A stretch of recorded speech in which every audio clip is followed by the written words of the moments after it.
il y aura inévitablement des dérangements dus aux travaux à Percé.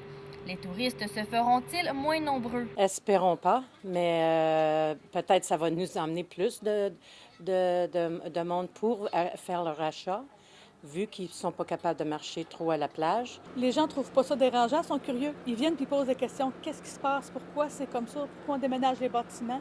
Des touristes qui se promenaient à Percé ce mercredi n'y voyaient pas d'inconvénients. Non, franchement. Puis en plus, on le savait, on nous avait prévenu à Gaspé, oui c'est ça, à Gaspé, que la ville avait été abîmée par l'hiver. Donc on s'y attendait un petit peu. Et puis même, ça reste très plaisant. Pas vraiment. Là. Nous autres, c'est les boutiques qu'on est allé voir. La promenade, je ne la connaissais pas avant. D'autres sont déçus de constater les dégâts.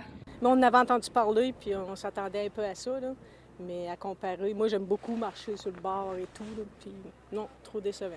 Certains commerçants ne voient pas d'impact négatif dû aux travaux pour le moment.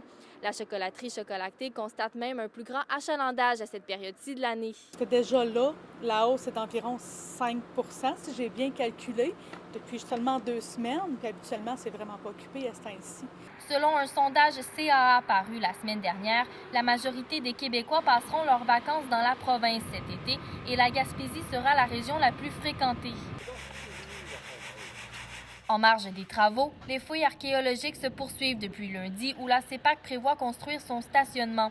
D'autres trouvailles ont permis de confirmer la thèse du site archéologique. Dans plusieurs des sondages, on a des débris de taille qu'on appelle des éclats qui sont retrouvés. Donc c'est sûr que le lieu était occupé. Ce n'est pas juste une pointe de projectile perdue dans la nature là, par un chasseur qui chassait un animal. Vendredi, l'archéologue sera en mesure d'évaluer si ces trouvailles auront un impact ou non sur la suite des travaux. Stéphanie Collin, à Percé.